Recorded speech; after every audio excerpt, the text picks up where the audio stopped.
David Dickinson suffered years of fear and despair in prison before he found success with shows like Dickinson's Real Deal, Unearthed Accounts Show.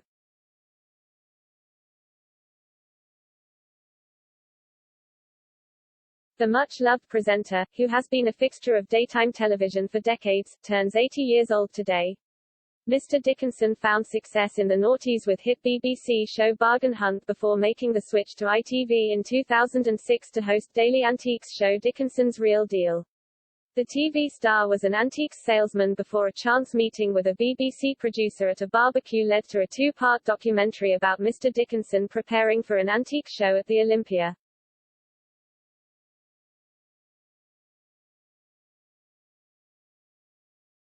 He subsequently became a favorite among viewers thanks for his regular appearances as an antiques expert on This Morning and BBC Two's The Antiques Show before landing the presenter's role on Bargain Hunt.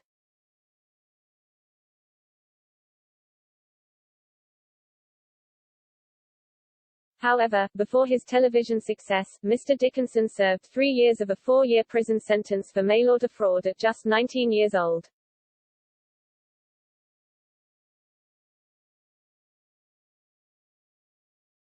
The scam saw the future daytime star buy goods on credit, before selling them and recycling the money back into the business to gain a better credit rating.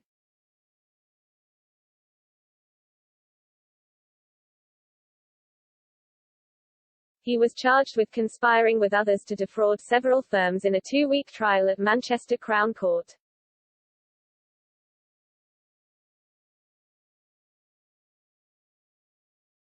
Mr. Dickinson, who served the majority of his time in Manchester's Strangeways prison, opened up about his experience to Lee Francis in an episode of Shopping with Keith Lemon in 2019.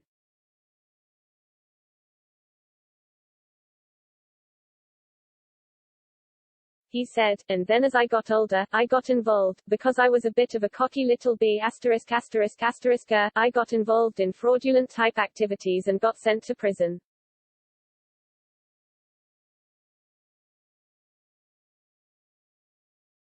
And I deserved, and it was the best thing in some ways that happened to me."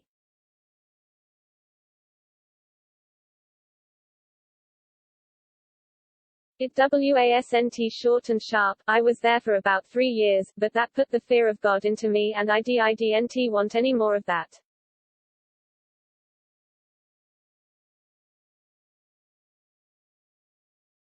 He described life inside as tough, describing Strangeways, Liverpool and Wakefield prisons as horrendous.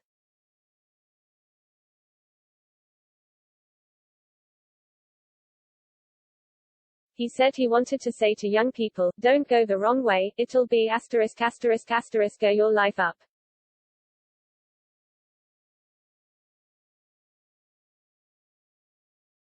This was not the first time Mr. Dickinson was so open and honest about his experience behind bars.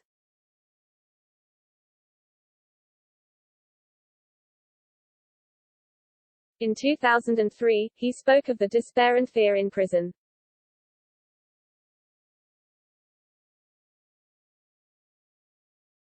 He told the Mirror, "It didn't seem real.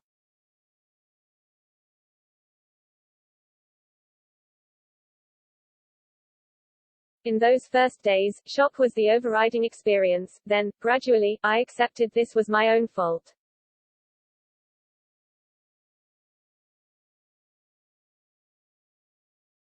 When I embarked on the venture, I knew it to be wrong. I had been greedy, I wanted too much.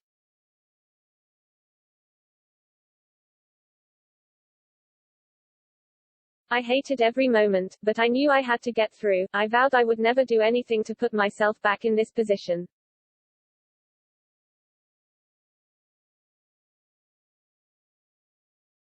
I had brought shame on my family, it'd been a cocky young thing.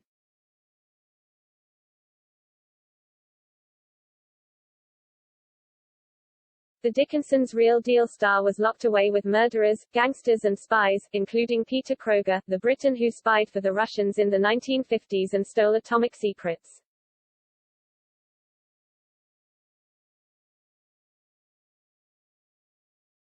Mr. Dickinson said, "The only way to survive each day was to take it on the chin."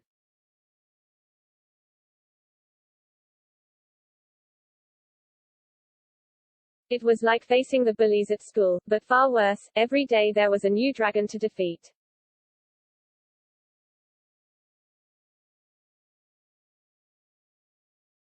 The biggest ones were despair and fear. There are men who have nothing to lose by hurting or killing.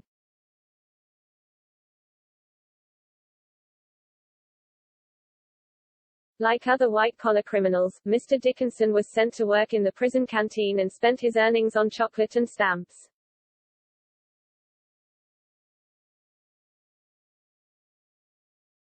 He was later transferred to Liverpool's Walton Jail and said, "The place was run by men who were so hard it was like an island where warlords ruled."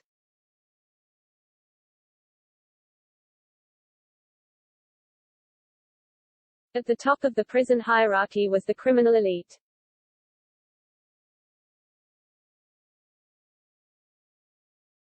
They were violent men, but there was also another side to them.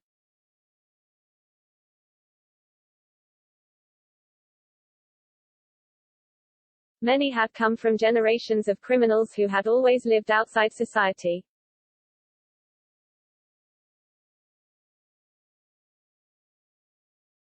A few couldn't read or write. They would approach me to write a letter for them to their loved ones, and in turn they would befriend me, keep an eye out for me.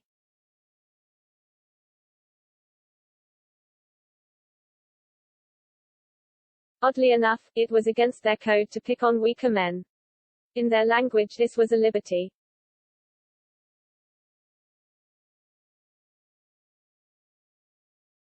Within the prison environment these hardened men get your respect.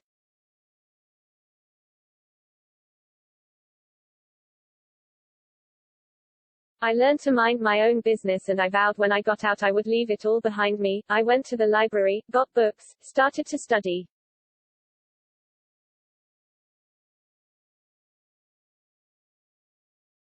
Of course, Mr. Dickinson dragged himself back from shame upon leaving prison and his career took off in the mid-90s after the TV legend began working with antiques, selling 18th and 19th century furniture.